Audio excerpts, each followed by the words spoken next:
Deoband, a sleepy little town in the north of India, is modest about its position in the growth of religion, history, and scholarship. Yet it was here, over 100 years ago, that Maulana Muhammad Qasim Nanotvi started a small school which was to grow into one of the world's greatest centers of Islamic learning.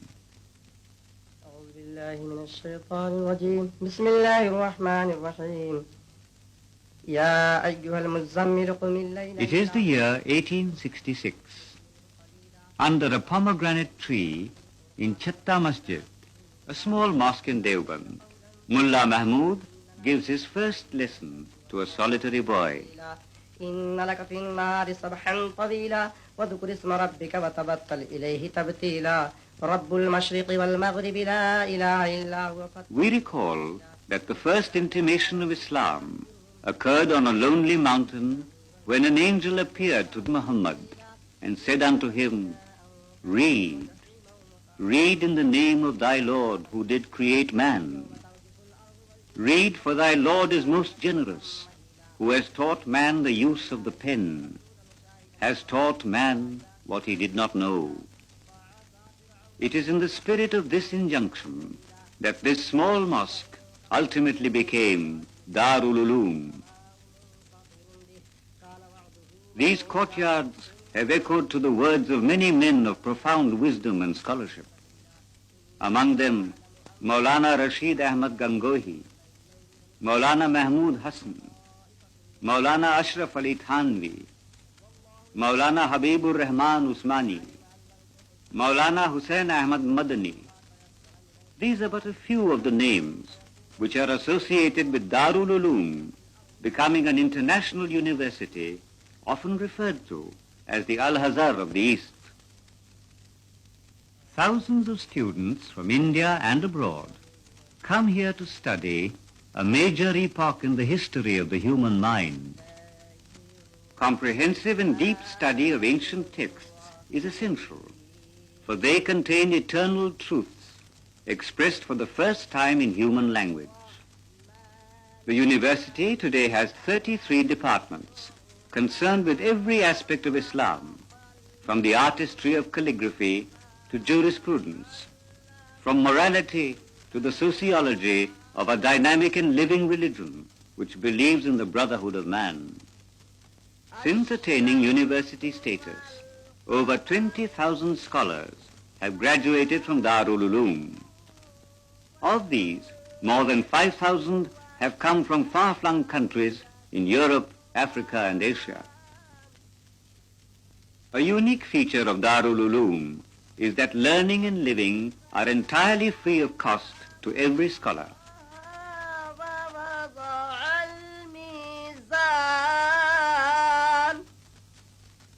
The library offers more than 100,000 books and manuscripts relating even to the most remote aspects of Islam, some of them rare and beyond price.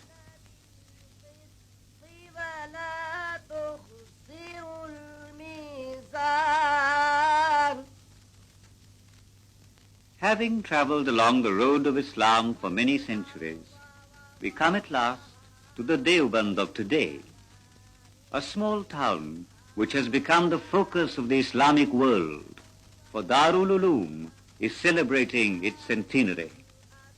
Hundreds of thousands of people flock to Deoband, among them visitors and invitees, believers in Islam from many countries of the world. After the Friday namaz, the formal celebrations begin with recitations from the Holy Quran.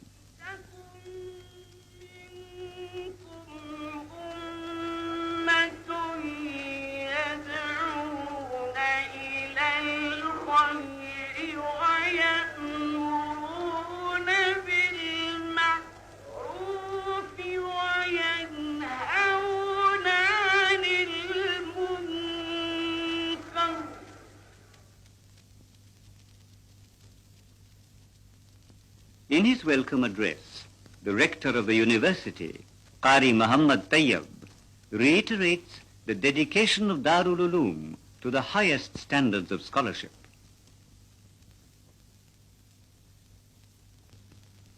Among the foreign delegates, the representative of the Syrian Arab Republic says, "When we came to Deoband and saw the university, met its people and those working for it, as well as students, we were thrilled to see this great renaissance of Islamic scholarship and attainment of knowledge." كنا في مزيد من السرور والإعجاب بهذه النهضة العلمية الإسلامية، ولما حضرنا الاحتفال بمرور 100 سنة على بناء الجامعة وعملها فرأينا جهودا عظيمة جبارة في إعداد هذا الاحتفال. The representative of Jordan expresses his great joy at attending the centenary celebrations. The guest from Abu Dhabi says that the very look of this august assembly has made him happy. It is heartening to see such a large number of people gathered for their love of Islam. He prays to God that the Muslims of India may have strength in their faith. في العقيدة الإسلامية وحبا في لقاء الوفود الإسلامية المشاركة في الاحتفال، فحيا الله إخواننا المسلمين في الهند وحيا الله عقيدتهم وزادهم ثباتا على ثبات. A scholar from Jerusalem salutes the teachers and the people of India. وحيي شعب الهند وحيي المسلمين علماء وأفرادا عاديين. The representative of Iraq expresses his admiration for the scholars and intellectuals of Darul Uloom and is proud of this great Islamic institution. وما أثمرت من تخريج علماء ومفكرين ومحدثين مما يوجب التقدير والإعجاب والفخر والاعتزاز. The representative of Kuwait.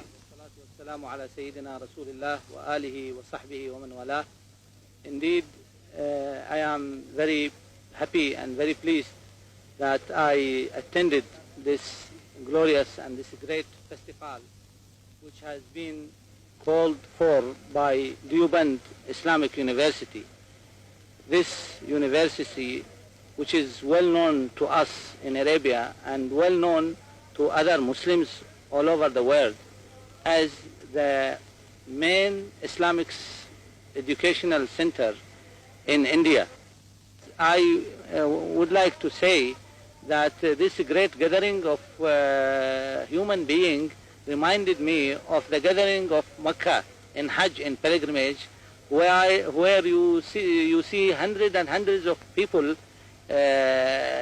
attending such a great conference every year in Mecca and in Medina. So this gathering gives us the impression that the Indian Muslims, they give their full respect and their full attitude to this Islamic University of Dioband. Indeed, we pray for the prosperity and long success of this Islamic University Dioband.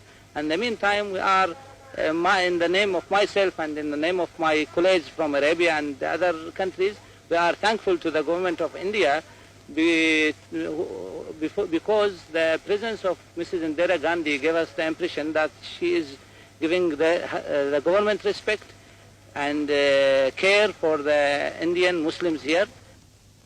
Appreciating this significant occasion, Prime Minister Indira Gandhi welcomes everyone from India and abroad. She is happy that so many religious scholars and representatives of different countries are participating in the celebrations. She congratulates the organizers for the excellent arrangements made for such a huge gathering in such a small town. The very presence of so many eminent foreign personages is proof of the important place that Darul Uloom enjoys in the world of Islamic scholarship. This is a matter of pride for all the people of India. The scholars of Darul Uloom fought equally with other nationalists in the struggle for freedom under the leadership of Mahatma Gandhi. The scholars of this great institution infused a new spirit in our national life. And even more, they have made their mark in the entire Islamic world. Quoting the poet Muhammad Iqbal, who said that religion does not teach intolerance, she is proud of the fact that all religions are treated equally in India. She says most earnestly and with great emphasis that the minorities of India will continue to receive protection to life, property and employment.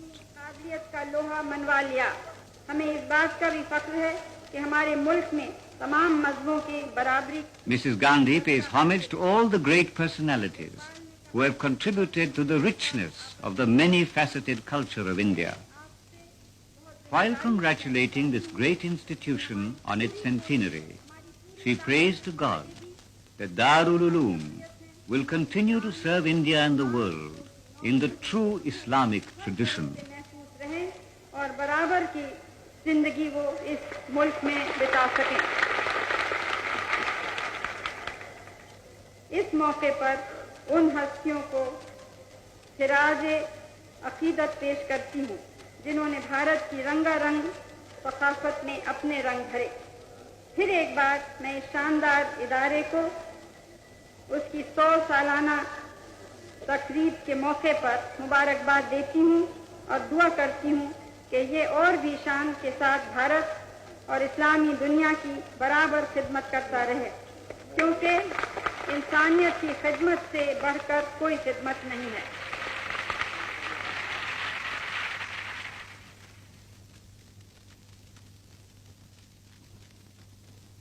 ربنا آتنا في الدنيا حسنة وفي الآخرة حسنة وقنا. It is said in the Holy Quran, God is the light of the heavens and the earth.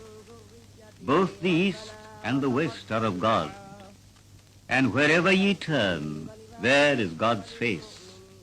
Verily God comprehends and has knowledge of everything.